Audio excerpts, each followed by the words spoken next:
OK, alors nous sommes maintenant prêts à définir ce qu'on veut dire par l'intégrale d'une deux formes sur une surface. Et puis, on va se servir de la paramétrisation ou d'une paramétrisation de la surface et puis du concept qu'on a vu il y a déjà quelques capsules de l'intégration d'une deux formes sur une région de R2. Alors, on va tout combiner ça ensemble et donner un sens de l'intégration d'une deux formes sur une surface dans R3. OK, alors, on est dans la situation suivante. On a une surface ici dans R3 avec une certaine paramétrisation de cette surface-là.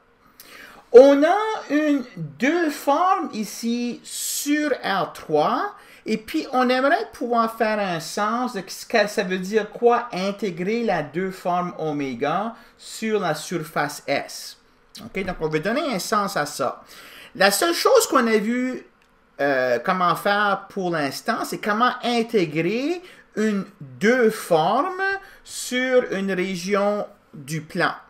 Okay? Donc, on va se servir de ce concept-là. Essentiellement, ce qu'on va faire, c'est qu'on va prendre cette deux formes ici sur R3 et on va construire ce qu'on va appeler un tiré en arrière, et donc ce qui sera une deux formes sur D ici, et puis on intégrera cette deux formes-là en utilisant la notion qu'on a vue il y a déjà quelques capsules. OK? Alors, c'est ça qui est, si on veut, c'est le résumé de cette capsule ici. Donc, on va définir en fait deux concepts. D'abord, on va définir ce qui est le tiré en arrière.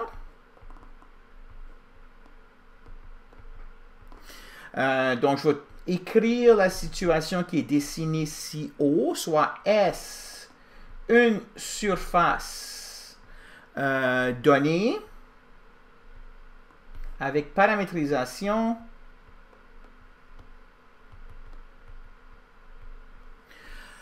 phi qui va d'un certain domaine D qui est dans R2 vers R3. Donc, c'est-à-dire que j'ai phi de UV égale X de UV, Y de UV, et puis Z de UV. OK? Ensuite, je vais avoir une deux formes sur R3.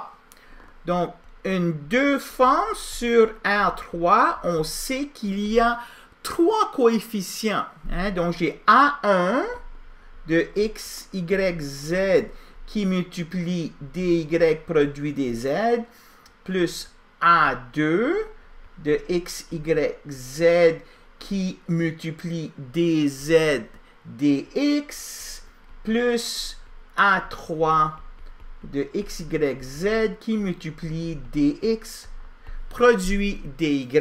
Donc, soit ça une deux formes sur R3. Bon, je sais que des deux formes ici sont des expressions qui ont juste une fonction scalaire qui multiplie DU produit DV. Donc, ce que je veux faire maintenant, c'est d'utiliser cette formule ici, okay, pour exprimer chacune de ces trois deux formes ici comme une expression qui multiplie DU produit DV. Alors, qu'est-ce que je veux dire par ça? Donc, je note que je suis capable d'écrire si j'ai X qui dépend de U et de V, comme j'ai ici, je peux écrire DX comme étant DX, DU, DU plus DX, DV, DV. Je peux écrire DY comme DY, DU, DU plus DY, DV, DV, et je peux écrire DZ comme DZ, DU, DU plus DZ, DV, DV. Et ça va me permettre d'écrire DX produit DY OK, donc je vais faire la multiplication ici de ces deux choses-là en sachant que du produit du, c'est 0, que dv produit dv, c'est 0, et que dv produit du, c'est moins du produit dv. Alors, quand je fais ça, ce que je vais obtenir, c'est dx du fois dy dv moins dx dv fois dy du, du produit dv. Et puis ça, je vais écrire ça en utilisant une notation familière qu'on vient juste de voir. Je vais écrire ça comme le déterminant de la matrice dérivée de xy en termes de uv. Donc, ceci, là, c'est juste un raccourci pour désigner cette quantité ici, qui est un déterminant d'une matrice 2 par 2, dont les composantes sont dx du, dx dv, dy du, dy dv. OK, donc je représente ça comme ceci. Et puis, je fais la même chose pour dy dz. Je vais avoir le déterminant de ce jacobien ici. Et enfin, dz dx, la même chose, un troisième jacobien.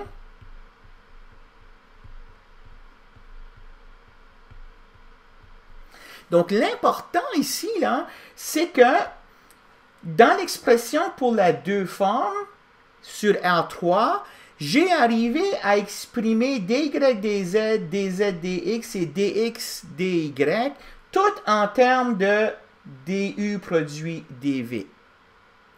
Ensuite, si j'exprime x, y, z dans chacun de ces trois coefficients ici, en utilisant ces formules ici, je vais avoir une expression qui sera juste de uv et qui sera une deux formes. OK? Alors, je complète le calcul ici, puis c'est ça que je vais donner comme définition. Alors, on définit le tiré en arrière de oméga par phi. OK, donc c'est tout ça que je définis ici comme étant la deux formes suivantes sur V. Sur D. Hein, donc, très important, là, ce que je vais avoir maintenant, c'est une deux formes sur l'ensemble des paramètres, le domaine des paramètres. Donc, je vais appeler phi étoile oméga de UV. Alors, il y a juste un coefficient, mais ce coefficient-là, je l'obtiens en faisant A1, donc le coefficient qu'il y a ici, puis je remplace x, y, z par leurs expressions en termes de UV, c'est-à-dire par phi. Donc, je vais avoir A1 de phi de UV. Et ensuite, je vais exprimer le dy dz par cette expression qui est ici. Alors, j'ai une autre fonction scalaire ici. Ça, c'est une fonction scalaire. C'est le déterminant de cette matrice 2 par 2 là. Donc, fois dy z duv plus, je fais la même chose pour A2. Donc, je fais maintenant la même chose pour ce terme ici. Je remplace le coefficient, le x et les y et le z dans le coefficient par leur expression en termes de nouvelles coordonnées. Et puis, je remplace dz dx par ce terme ici. Alors, ça me donne un autre terme. A2, phi de uv fois dz x duv plus, même chose maintenant pour le troisième coefficient, dxy duv. Donc, chacun de ces trois termes ici, ils multiplient tous DU/dV, DU/dV, DU/dV. Hein, donc, j'ai ici fois DU produit dV. Alors, quand je calcule tout ceci, là, j'ai une expression scalaire qui dépend juste de UV fois DU/dV.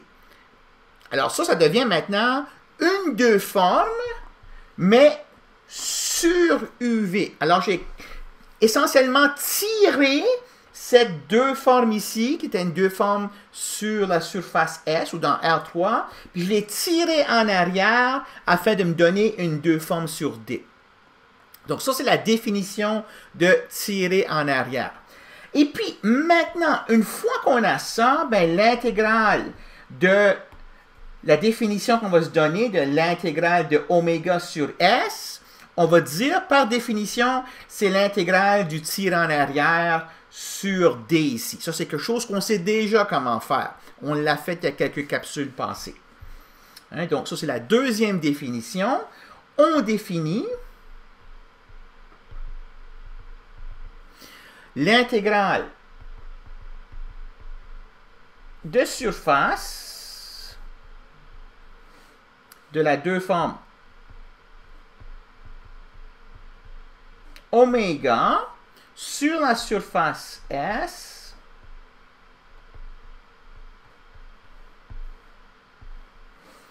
par, donc c'est nous qui posons cette définition-là, quand je vais écrire ceci, ou ce que oméga c'est une deux formes, ce que je veux dire, c'est l'intégrale du tiré en arrière, phi étoile de oméga, sur D, tel qu'on a vu là, il y a quelques capsules passées.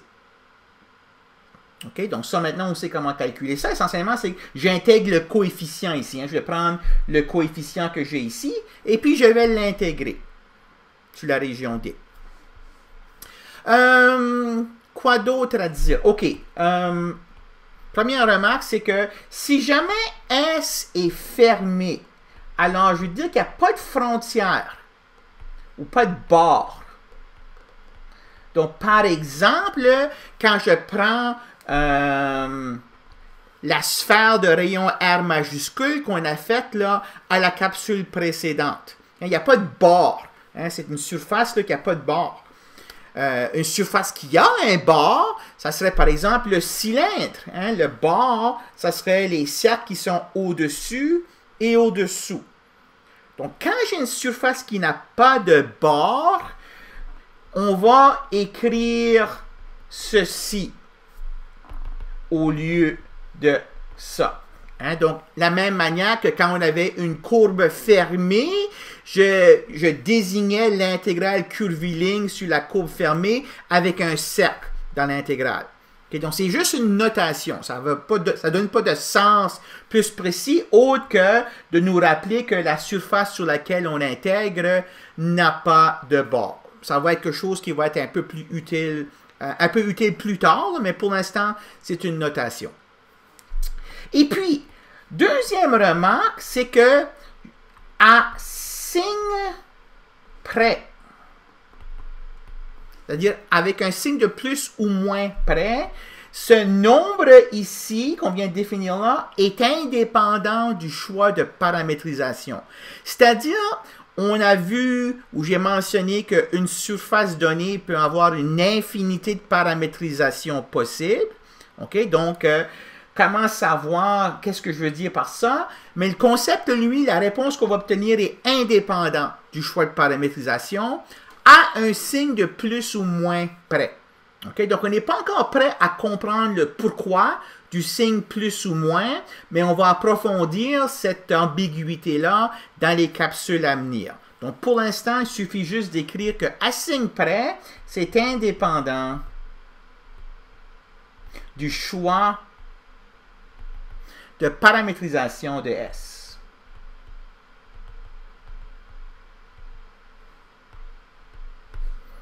OK? Donc, ça, c'est la théorie.